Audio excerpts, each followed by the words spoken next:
Now to the Fox News voter fraud unit and a story we broke nationally in 2009. In Troy, New York, 8 Democrats, among them some public officials, have been indicted.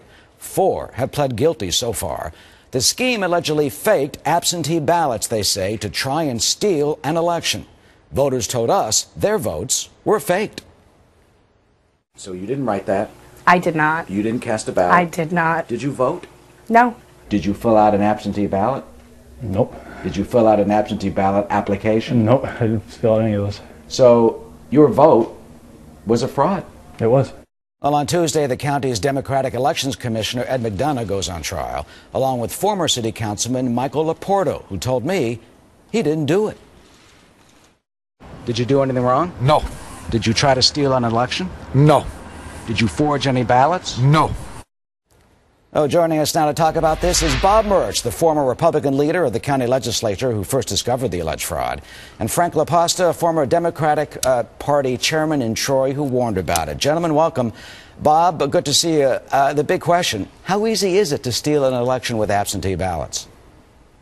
Well, it's very easy to steal it. Unfortunately, it happened in Troy, and it's an insider game. It takes insiders to do it, and I think it takes insiders to catch those that try to steal the election. Well, that's the big issue. In Indiana, you have allegedly fraudulent petitions on President Obama and Hillary Clinton's petitions from 2008, and it took a whistleblower for that. Are you saying that it's easy to do this and not get caught?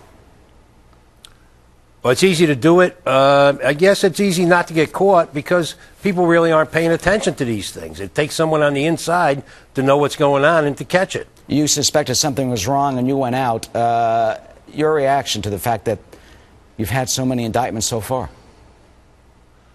Well, it's taken a long time. We're in a serious phase now. One young councilman is going to jail for 6 months. He's lost his job.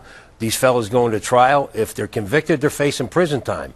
Now, they stole an election and they won, but what did they really win? They've ruined their lives. Frank, when you first found out about it, you condemned it, and what, you got run out of the party for doing that? Yeah, pretty much, Eric. It was pretty obvious 2 years ago that there was something wrong with that election. I spoke out. I said that anyone who was involved should leave the Democratic Party, and I still stand by those words right now. It's unfortunate where it's gotten to right now, where people have been indicted. It looks like jail for one of the former councilmen and an upcoming trial. So it's unfortunate. I wish it didn't happen, but the lesson to be learned is political parties have to police themselves. You know, one of the Democratic operatives who pled guilty, Anthony DeFiglio, said it's a, quote, normal political tactic on both sides of the aisle. I mean, do you think this has been a normal political tactic, Frank? No, I don't think so at all, Eric. I think that's an overstatement. It might have happened in the past, but I ran for council 4 times, and I was never involved in anything like this. How do you stop it? You punish those that are involved, and that's what's going to happen. You see 4 felony counts for 4 different people. They've pled to the felonies. You've got 4 more people indicted, and this will soon be over. But it's awfully sad for the Democratic Party in Troy. Yeah, Bob, your final thoughts. How do you stop this from happening, not just in Troy, but throughout the country, when you see cases that are similar to this popping up? Well, to be honest with you, I don't think you can stop it. People are absorbed with their own lives. You know, as long as their garbage is being picked up, snow being plowed, the average person isn't paying attention to this, and it's happening in many places. So how do you stop it then? Check your voting registration? Well, the only way it stops is it's going to take people inside politics that are following it every day, inside the campaigns, to catch this stuff, bring it to the public, and hopefully Fox News will report it to Fox News to get the exposure that it takes to put a stop to it.